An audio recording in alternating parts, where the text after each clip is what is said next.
I'm Cärin Viertel, Director of Client Services at JNBA Financial Advisors, based in Minneapolis, Minnesota. Thanks for joining us for this podcast from the JNBA studio. Today, we're talking about how to protect yourself and your private information from cyber scams. As we've learned, unfortunately, millions of people fall victim to very sophisticated cyber scams every year. We're going to hear from two cybersecurity experts about how to prevent that from happening to you and what to do if it does. Joining me are Brent Morris and Brandon Nohr from Success Computer Consulting, an IT firm and trusted business partner of JNBA Financial Advisors. Brent, in the previous podcast, we've talked about what scams are out there and even talked to people who have firsthand experience in encountering a scam. At the end of each episode, we've been talking about 3 action words that people can use to guide them when they encounter a situation that is suspect. Pause, think, act. Why is this the most important tool for a person to use? Yeah, thanks, Cärin. So the pause, think, act advice comes from, in part, just what's happening in society. We're a very right now society. We respond quickly. We expect things quickly. And scammers prey on that. They expect that they're going to catch us when we're stressed or when we're more vulnerable as a result of what's happening in our family life.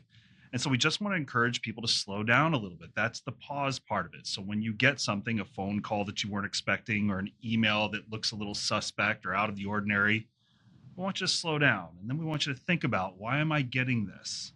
Why send it to me now? How important is this right now? Or how important is it that I take this call or start this call with something that popped up on my screen? And the act part of things, and we've said this before, sometimes acting means not doing anything. So that means slowing down and maybe giving it 24 hours. Or another best thing to do in the context of acting is to call somebody that you trust. Call a trusted advisor or your bank. Call them directly. Don't call the number or click the link that they want you to click. Call the actual phone number or reach out to the relationships that you have to validate what you're seeing.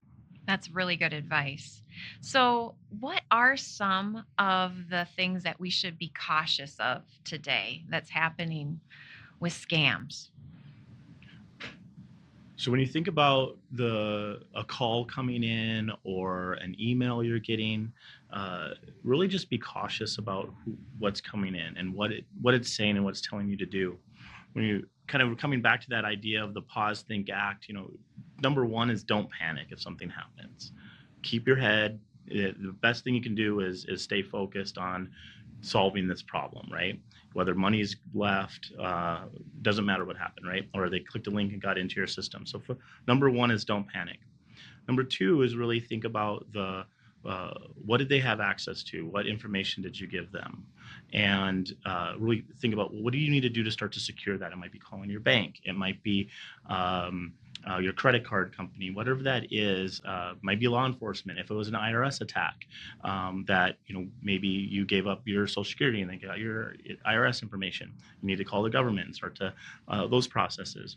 Whatever that may be, is really start to think about what did they have access to, and in the corporate world, we think about containment. How do we contain this, and how do we react, and what are the steps to take here? And really, it's just about staying calm and focusing on what do they have access to and what are your next steps.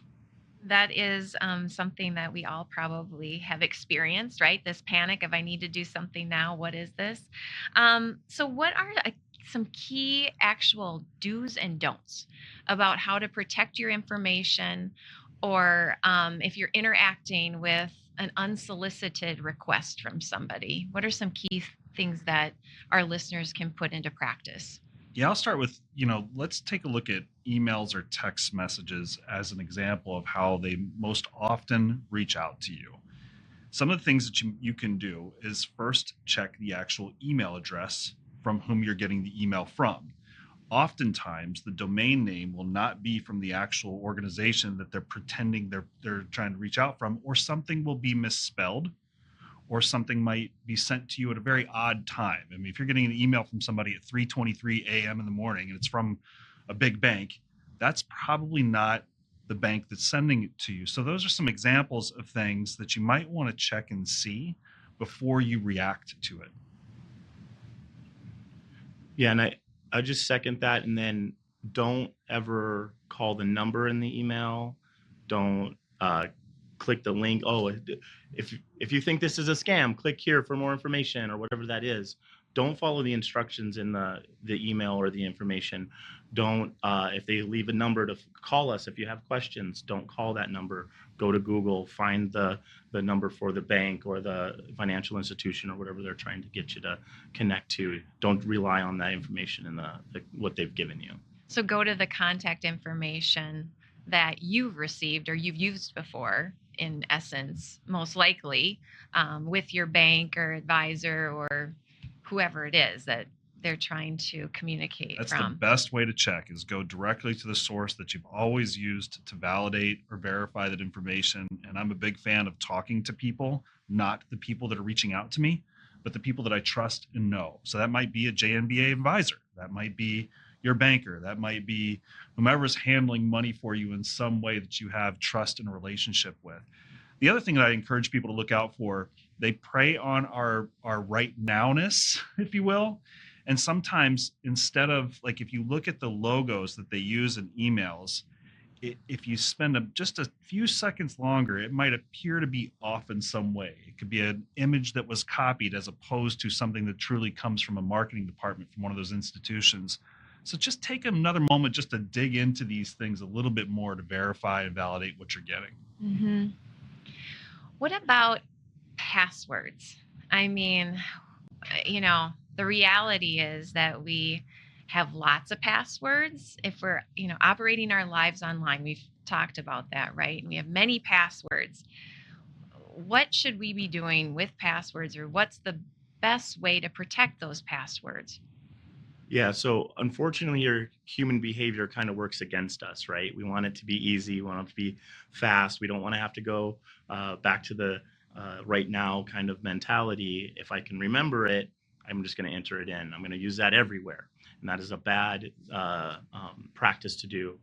Every site, every application, everything you use should have a unique password.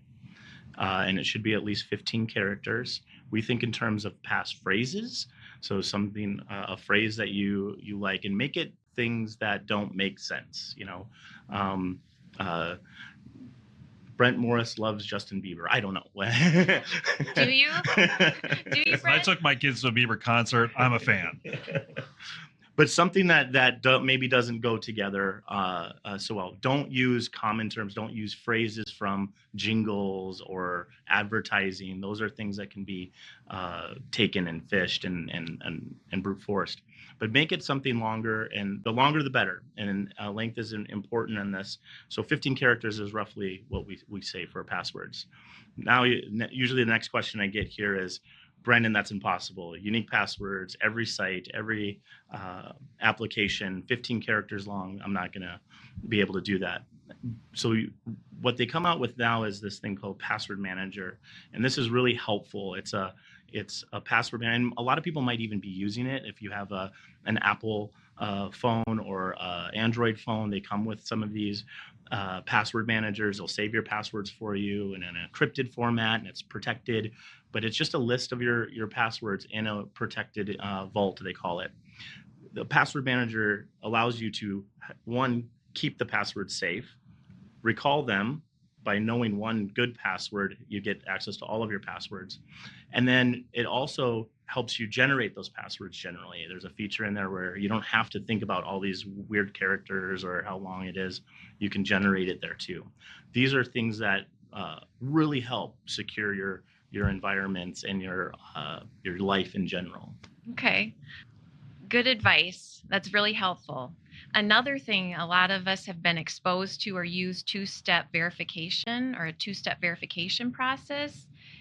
What's that? Share a little bit about, should we be doing that? How does it work? Just to help educate our listeners a bit. Yeah. So, multi-factor authentication, two-step authentication. This is really just what it's doing is you have a password, which is something you know, and then it asks you for something else, something you have, something you are, or something else you know. Whether it's a PIN code, whether it's a text that has a code in it that you put it in. The site, It's really just something, when you think about multi-factor, it's something you have, something you are, or something you know. And this is just another level to verify who you are versus just the password you remember. Okay. Yeah, if there's something to take away from what you're hearing, first and foremost, if your passwords are short or less than 15 characters, come up with a passphrase. That's better than what you've probably got. And we find a lot of people have really easy passwords to crack. And these aren't people sitting behind a computer trying to guess what your password is. They're running software that can test millions of characters in a very short period of time. So the longer it is, the longer it takes them to guess or crack the password. And I'm talking exponentially. So 15 characters means it's going to take years for that software to crack that password. And what Brandon just mentioned with multi-factor, it's just another layer. So passwords these days are kind of considered in the criminal world as a speed bump. Multi-factor is a wall. So you've got more steps that they have to hop through. And the more layers you have personally for the bad guys to try to get through, the more likely they are to just pass and move on to somebody that doesn't have or hasn't listened to this kind of thing and employed some of these practices. So what Brandon said with multi-factor, you're likely being prompted to do it by your financial institutions anyway. If you've given the choice to not do it, we want you to choose to do it. And here's another thing that I'll say. You've worked hard all your life to amass this retirement or to build towards retirement. I think we're hoping that you'll just put a little bit of work into protecting it because the bad guys are working double time to get after it. Well said, unfortunately, but that is our reality. So this is good actionable advice that we can take. But what happens, or what are one or two key steps that if you do get scammed, what should you do? Yeah, so kind of coming back to this idea of pause and think about what just happened. Did I give up an account code? Did I give up access? What was that? And step one is secure your accounts, secure your environments, whatever it was, a website, your machine, but then also contact the bank, or if you did a wire transfer call for that company, you can report to law enforcement. Nowadays, the law enforcement, it's not like it's not going to open a case and it's just going to file a report, and it helps understand if there's a lot of these and there's a lot of similarities to it. They can kind of start linking it to certain gangs or organized crime. So it starts building the case. You're kind of helping that. But then secure your accounts, start changing your passwords. You can freeze your bank accounts, freeze your credit. Those are some of the initial steps to take once you've been compromised. And I'd say talk to people in your network that you trust. Let somebody know who understands this a little bit more. More likely than not, somebody's already gone through this, and so they know some things to do, but your trusted network will be able to help you through this. And Brandon mentioned, changing passwords. I've got a neighbor of mine, mid-60s. She fell victim to this. I talked to her just the other day, and she's got 2 retirement accounts for which she hadn't changed her passwords yet. Now, I'm pretty sure nothing happened, but that's where I got a little more prescriptive in telling her, like, okay, we're going to change this right now. Like, we're going to do this right now, just because once they get in, you never know how long they've actually been in and what they've been exposed to. And so it's important to not just take a look at the piece or the part that became victim to the scam. You need to consider the entirety of it all. And as Brandon mentioned, change passwords everywhere. You might want to, I have a little more fear about this kind of thing. I don't even want to use the same computer that may have gotten breached. I might just go out and get a new one. Now, I know that's not real for everybody, but doing a complete reinstall of the operating system is sometimes what's needed to be done. Okay. Well, this is helpful information, and I appreciate you helping us have this conversation to create awareness about what's happening, but most importantly, so that we can take control and we can pause, think, act if we become the targets of any scams out there, because there is a way to help solve or mitigate some of this, these bad actors, we'll call them that. So thank you, Brandon and Brent, for sharing your expertise and insights. And thank you to our listeners for taking the time to learn more about this and protecting yourself from these scams. If you'd like more information, visit our website, jnba.com, and click on the Insights tab. The previous presentation by JNBA Financial Advisors, LLC, henceforth JNBA, was intended for general information purposes only. No portion of the podcast serves as the receipt of or as a substitute for personalized investment advice from JNBA or any other investment professional of your choosing.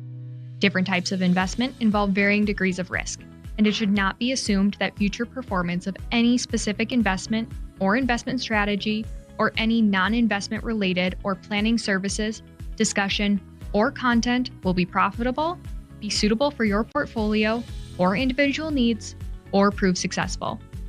Neither JNBA's investment advisor registration status nor any amount of prior experience or success should be construed that a certain level of results or satisfaction will be achieved if JNBA is engaged or continues to be engaged to provide investment advisory services. JNBA is neither a law firm nor accounting firm, and no portion of its services should be construed as legal or accounting advice. No portion of the podcast or video podcast content should be construed by a client or prospective client as a guarantee that he or she will experience a certain level of results if JNBA is engaged or continues to be engaged to provide investment advisory services. Please remember, if you are a JNBA client, please contact JNBA in writing if there are any changes in your personal and/or financial situation or investment objectives for the purpose of reviewing, evaluating, and/or revising our previous recommendations and/or services, or if you would like to impose, add, or to modify any reasonable restrictions to our investment advisory services. Unless and until you notify us in writing to the contrary, we shall continue to provide services as we currently do. All services provided by Success Computer Consulting are separate and independent of JNBA Financial Advisors, LLC. JNBA providing a professional referral could present a conflict of interest because the professional may, on occasion, make a referral to JNBA, which could result in an economic benefit despite the lack of any revenue sharing agreement in place. You are not obligated to engage the services of any such JNBA recommended professional, and the firm's Chief Compliance Officer, Kimberly M. Brown, remains available to answer any questions that you may have. A copy of JNBA's current written disclosure brochure discussing our advisory services and fees is available upon request or at jnba.com.